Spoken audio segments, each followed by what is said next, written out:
مخاطبین از رسانه پشت پرده ماجرای فیلم استاندار سابق یادتونه تیم میگه که منم داشمی رو های گلزار جابجا کرد.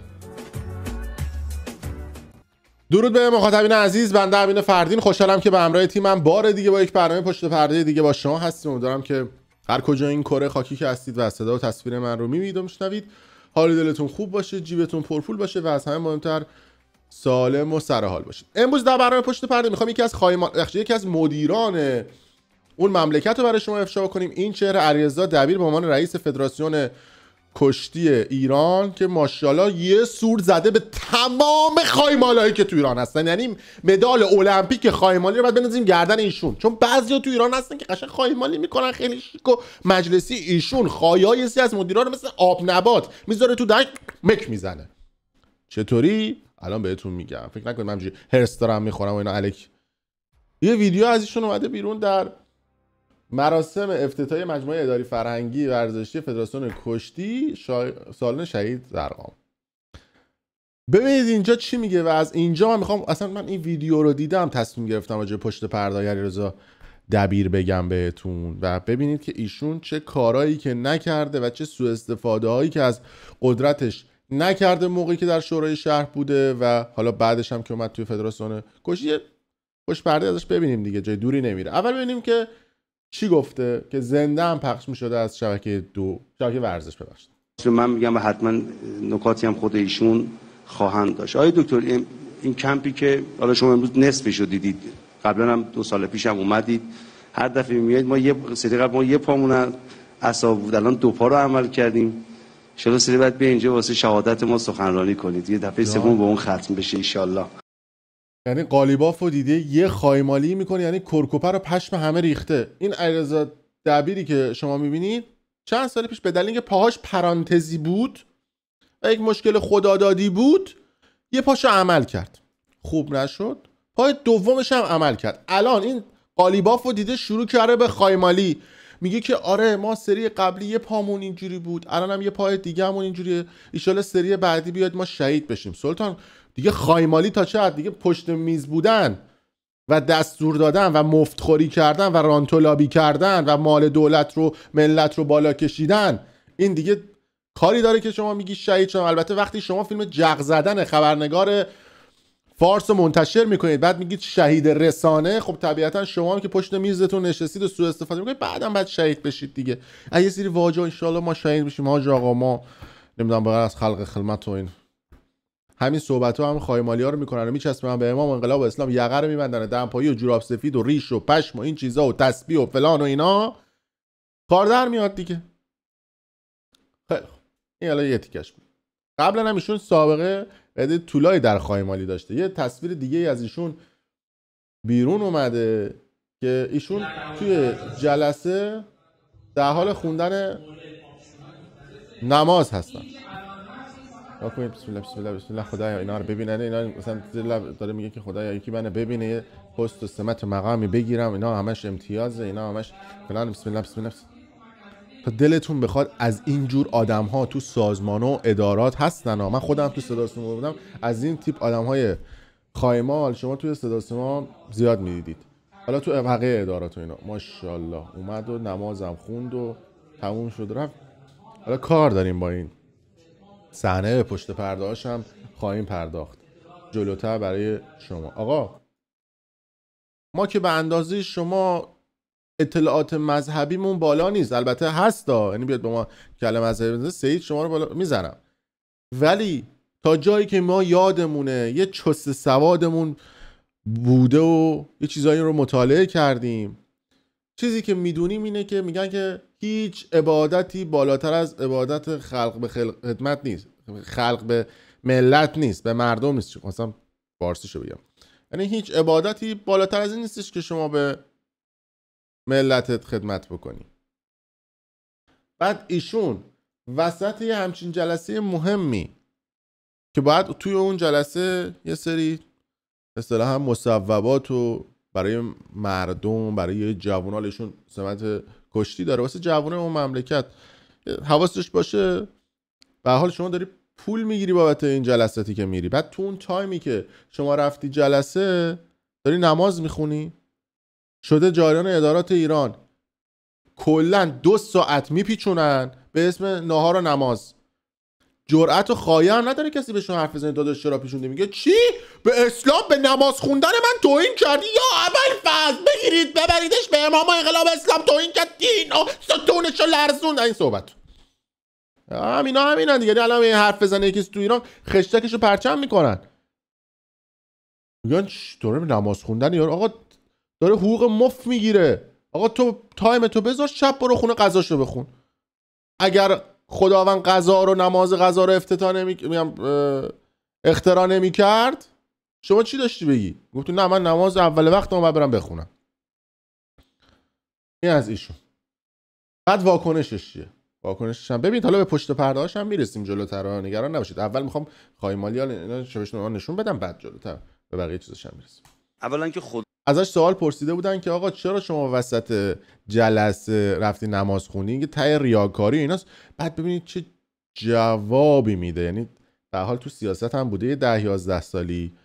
میدونید که آقای دبیر از سال 85 تا سال 1396 11 سال تو شورای شهر خورده و چاپیده و برده و توی سری بعدیش هم رفت عضو علالبدل شد، با عباس جدیدی و چند نفر دیگه دعوا شد، رأی نیاورد به خاطر اینکه مردم شناختن که این ورزشیایی که اومده بودن تو شورای شهر مثل اون هادی سایی و خیلی دیگه، حبیب کاشانی و افراد دیگه‌ای که تو شورای شهر بودن، همه با هم اختلاف داشت. بعد یه سری فایل صوتی هم ازشون اومد بیرون که دور هم دیگه قسم می‌خوردن بخورن و بچاپن و بکشن بالا. ایشون هم رفت تو شورای شهر، به حال فراکسیون ورزشیشو گرفت دستشو، خلاصه تا دلتون نخواد یا بخواد برای خودش حال هول کرد. حالا ببینیم جوابش در خصوص اون واکنش نمازی که خونده بود. خبرنگار گفتن داشت ریا کردی، ببین چی جواب میده. خدا شکر ما کار دیگه ای نکردیم، کتک خوردیم. کار دیگه نکردیم. خب کار غیر شرعی نکردیم که بابتش کتک بخوریم، سر نماز بوده. ببین واقعیتش که من 48 ساعت پیش یه مصاحبه با تسنیم کردم، خجالت دوستان در اومدیم، همین ضد انقلابا. ضد انقلاب داشته باشید 48 ساعت. آخه یکی بیاد بگه که مردک تو میای اون تایمی که بعد تو جلسه باشی واسه ملت، تو اون جلسه تصمیم بگیری، واسه خلق خدا تصمیم بگیری، پول میگیری بابتون و داری نماز میخونی، این میشه ضد انقلاب؟ تو خای مالی، تو میمالی، بعد اونا حرف میزنن میشن ضد انقلاب. این از جوابت. اینجوری ما خجالتت در میاد. یه بامبول درست میکنن. الان اینجا با شما داریم صحبت میکنیم، داشته باشید باز دنبال چیز دیگه. خدا رو شکر فنی نیست، نگفتن فلانی مشروب خوره. الان فنی ترش هم میکنیم برات جلو. با همین نمازه حال میکنن. خدا رو شکر ما واسه نماز، به خدا واسه نماز کتک خورد. ببین نماز قشنگ یه چیزی میگه، اگه بهش حرف بزنی میگه او نماز. تو جلسه من دیر رسیدم، ردیف آخرین ردیف بیجا کردی دیر رسیدی. برای چی باید دیر برسی تو جلسه؟ چه با افتخارم تعریف میکنه میگه من دیر رسیدم. اصلا چرا باید دیر برسی؟ یکی اونجا رسیدش میگه آقا چرا اصلا تو دیر رسیدی توی جلسه؟ میگه به خاطر اینکه این نهادینه شده بین مدیرا. تو اصلا باید سر وقت برسی. مثل آلمان اتوبوس مثلا میگه سر ساعت 4 حرکت میکنه، سر ساعت 4 حرکت میکنه، 4 و 1 ثانیه هم نمیشه. میری توی اداره اگه ساعت 9 بهت وقت داده باشه بشه 9 و 1 دقیقه، یارو یا ممکن رات نده، اگه رات بده یه جوری باید برخورد میکنه به بدترین شکل ممکن. وقت شناسی رو از پیامبرتون یاد بگیرید. لامصبا نمیخواد از این اروپاییایی که خودتون میگید ضد انقلابن. آقا پیامبرتون یاد بگیرید وقت شناسی رو. خب بقیه‌اش ردیف دوم آره نه آقای مقاله سجاد اومد کنار من. سجاد نه ردیف اول بودن، رفتن جایزه‌شون رو چی حکمشون رو گرفتن اومدن. ما رفتیم نماز که شد، من آقای حیدری کنگفو رفتیم نماز رو خوندیم اومدیم. بعد دیدیم آقای سجادی فکر می‌کنم تا 1 و 20 دقیقه بعد از اذان داشت صحبت می‌کرد. اول اون نماز مستحبی بود و من اون تایم بعد میخوندم چون ماه رمضان نیتی کردم که مستحب این تایم بخونیم. بعد واقعا نمیشد بقیه تایم دقیقاً سر جلسه. او مثلا او الان وقت نماز، خب بسم الله به خدایا الان وقت جلسه است ولی دیگه من مستحب باید بخونم دیگه گفتم توی رو درواسی که بعد بخونم این قبله مبله و اینا هم که سرش گرده، چون یه عدهش که دارن توی قبله هم خوب پیدا میکنه اینا، گفتم که نه قبله اینا هم نمیخواد. خب بقیه‌اش ندید من دارم میخونم، من بغل دستی خودم متوجه نشدن. حالا اون آقایی که فیلم برداری کرد چون بعدش اومد پیش من، وقتی فیلمو گرفت اومد گفت من همچین فیلمی گرفتم، دیدم نشون داد به من 1 ساعت بعد از افطار که ما افطار رو کرده بودیم. خدا شده به همین پیرن مشکی بهش گفتم من راضی نیستم. پیرن مشکی منم پیرن به همین پیرن مشکی میگم تو خوبه. گفتم من راضی نیستم. قسمایی میخورن اینا. بله گفتم من فیلمو دادم بیرون. همینجوری من کپ کردم گفتم ببین من راضی نیستم و راضی نبودم. تو باعث شدی الان الکی من کتک میخورم. گفت نه خیلی فیلم خوبه.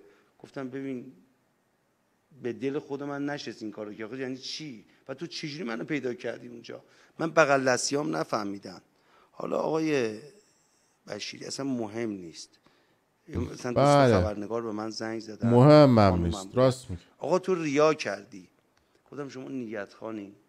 دوست دیگه گفتن نه خیلی کار خوبه. بودم شما شاید مثلا من نیتم شاید اشتباه بوده.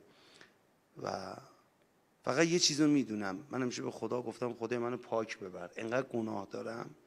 حالا تو گناهات هم میرسیم جلوتر. نوشتن تهمت زدن، غیبت کردن. تهمت چی داریم میبینیم؟ لامصب داریم میبینیم، داریم ویدیو رو میبینیم. این تهمته. من پشمام ریخت. مدیر آقا چیزی که میکنن هم گردن نمیگیرن. بعد الان میگه تهمت. ای پشمام ای بابا. اگر اونا درست بگن میشه غیبت، اگر اشتباه کنن میشه تهمت به من. در هر صورت دارن گناه میکنن. غیبت میشه. من داره کم میشه. خب به من اضافه میشه. آقا من همه گناهاتو یه جا من گردن میگیرم سلطان. به کسی آقا همتون من همه گناهای این شخص من گردن میگیرم. منو ببرید جهنم. آقا من رسما تو این ویدیو ذخیره میشه. خدا میلیون نفرم میبینه. آقا من گردن میگیرم گناهاتو. خوب شد بقیه‌اشو ببینید. و کل قضیه این بوده. منم اصلا ناراحت نیستم. فقط مردم مراقب باشن، زود قضاوت نکنیم همدیگه رو. یادی نه مستحبی بودش بابا. 30 ثانیه نشد. 30 ثانیه نشد. نماز مثلا قبله نداره، نماز مستحبی فقط وضو میخواد، نه مهر میخواد، نه جهت میخواد، با کفش و تو ماشین و همه جا. حالا یه سری مردم گفتن قبله رو چجوری تشخیص بدی؟ حالا دیگه 30 ثانیه هم نشد. شما این ویدیو رو که ببینید خب این قشنگ مشخصه 1 دقیقه 2 دقیقه قبلش بوده که این سوژه رو شکار کرده که فیلم گرفته. خود این فیلم 1 دقیقه و 30 ثانیه است.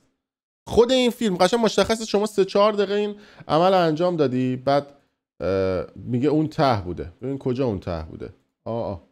تو ردیف دوم نشستی. کجا اون ته؟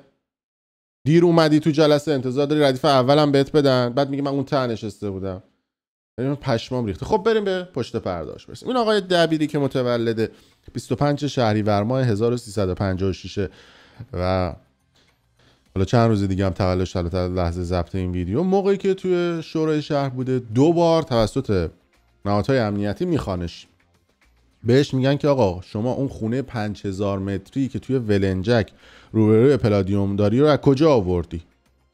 فکر کنید 5000 متر زمین. اون موقع اون زمانی که ایشون هم کشتی میگرفته مثل الان که نبوده. دوستان کشتی هم اون قدم مثل الان نبودن وضعشون خوب باشه. 5000 متر زمین تو ولنجک رو ایشون از کجا پولش آورده؟ بیاد شفاف بگه دیگه. بعد بردنش چی گفته؟ گفته که آره من یه سری طرفدار داشتم، عشق به کشتی داشتم، اینو به من کادو دادن، هدیه دادن. جوابی بوده که ایشون داده. بعد جالبه که چجور یه قانون تو شورای شهر تصویب میشه که تا شعاع 1 کیلومتری خونه ایشون نباید بلند مرتبه سازی بشه. یعنی خونه هایی که چند واحده هستن، چند طبقه هستن ساخته بشه. به خاطر چی؟ به خاطر اینکه ایشون استخر داره توی اون ملک خودش، توی اون اصطلاحاً ویلای خودش در ولنجک و دوست نداره که بقیه خار مادرش رو دید بزنن موقعی که تو استخر شخصیشه. عجب. بعد روبروی همون خونه خودش تو ولنجک 3000 متر زمانی که تو شورای شهر بوده تصویب کرده و یه حسینیه زده. شما فکر کردید چی؟ الان این 3000 متر رو که بگیره بچاپه و ببره بالا، هر سال 15 روز توش مراسم‌های مذهبی، 30 روز توش مراسم‌های مذهبی میذاره، بعد نصفش یعنی 1500 مترش هم ناقابل میکشه بالا، به اسم حسینیه پشتشو میسازه و میگه که آقا میخوایم خرجشو بگیریم، خرج حسینیه بکنیم، بیا یه پاساژی بزنیم در بیاریم بالا، خرج حسینیه بکنیم. پاساژو برمی‌دارن، ماهی 10 میلیارد تومان ازش در میارن، ماهی 50 میلیون خرج حسینیه میکنن و مثلا چای و ماهی و آب پرتقال و ساندیس و اینا میخرن، بقیه‌اش هم میذارن تو جیب مبارک. این از ایشون. بعد نکته‌ای که جالبه بدونی که ایشون تو خانه کشتی تو استادیوم آزادی واسه خودش یه دونه CIA را انداخته، یعنی دستگاه اطلاعات امنیتی را. تو اتاقش که میرید اتاقش پر مانیتوره، تو تک تک قسمت‌های اتاق اون سالن کشتی دوربین کار گذاشته، فقط تو توالت‌ها و حموم دوربین کار نذاشته. همه رو رصد میکنه، بعد میگه که بدون اجازه من کسی حق نداره مصاحبه بکنه. همه چیشون هم کنترل میکنه. اصلا شما با چه بودجه‌ای، با چه مجوزی همچین کاریو رفتی تو خانه کشتیگری؟ بعد بودجه‌ای که بعد خرج کشتیگیرای جوونی که تو اون مملکت پر از استعدادم بکنی، بودجه رو برداشتی رفتی باش مانیتور و رسیور و دوربین و امکانات خفن گرفتی که اینا رو رصد بکنی. مثل این که چند وقت پیش رفته یه مصاحبه کرده بود و گفته بود که ورزشکار حرفه‌ای نباید ورزش بکنه، دوست ندارم کشتیگیرها اشتباه من رو بکنن. همچین مصاحبه رو انجام داده. همین آقای دبیر تو مصاحبهش گفته که آره نمیدونم ورزشکارا اینا، بذار یه بار دیگه بهتون نشون بدم، نباید بعد تمرین بکنن و خودشون اگه بخوام برن درس بخونن میرن تو فرمانداری و استانداری و اینور اونور که بتونن نمره بگیرن و اینکه درست نیست برن اونجا و من اجازه چنین کاری رو بهشون نمیدم برن تو فرمانداری و استانداری و جای مختلف برای نمره یا برای دانشگاه و اون چیزاشون. خود آقای دبیر یادش نیست که زمان خاتمی قهر کرد، نمیدونم دعوا کرد، گفت آقا به من مجوز بدید من برم دانشگاه درس بخونم و فلان و بیسان و بهمان. به خاطر اینکه میگه آقا هر چقدر من اینا رو بی‌سوادتر بار بیارم، هر چقدر که من این کارو بکنم، سیاست اون حکومت دیگه میگه هر چقدر آدما بی‌سوادتر باشن، دنیا ندیدتر باشن، هر چقدر محدودتر باشن به امکانات، یوتیوب نداشته باشن، توییتر نداشته باشن، تلگرام نداشته باشن، نمیدونم اینستاگرام نداشته باشن، فیسبوک نداشته باشن و هیچ کدوم از پلتفرم‌های اجتماعی و پلتفرمایی که میتونن باهاش جهان آزاد اروپا و جهان اول رو ببینن، و اگر ما فیلتر کنیم نمیتونن اونها رو ببینن، دیگه انتظارشون اما بالا نمیره. اگر بیان ببینن تو اروپا همچین امکاناتی هست، اگر بیان ببینن که تو اروپا همچین اتفاقات خفنی میفته، تو آلمان اینجوری رفتار میکنن، تو کانادا و نمیدونم استرالیا و جای دیگه فلان امکانات خفن رو به مردم میدن و اونا رو اگر ببینن انتظارشون میره بالا و میریزن تو خیابونا و ما رو دک میکنن میبرن. دقیقاً ایشون هم تو همون آخر میچرخه و دقیقاً ایشون هم همون مسیر رو داره میره. اونا میگن خب همین خوبه دیگه. یه بقال پستی هم برای وزارت ورزش مونده، حالا ببینید این خایمالی‌ها رو داره میکنه برای اینکه بخواد بره توی وزارتخونه و بشه وزیر ورزش. مسیر رو هم داره درست میره و خوب داره میمالونه برای مجلسی‌ها که بتونه راه خودش رو برای ورود به مجلس هموارتر بکنه. این قسمت کوچیکی از پشت پرده‌های ایشون بود. تو قسمت بعدی راجع به ایشون و امثال ایشون که تو شورای شهر بودن بیشتر صحبت خواهیم کرد. خیلی مخلص.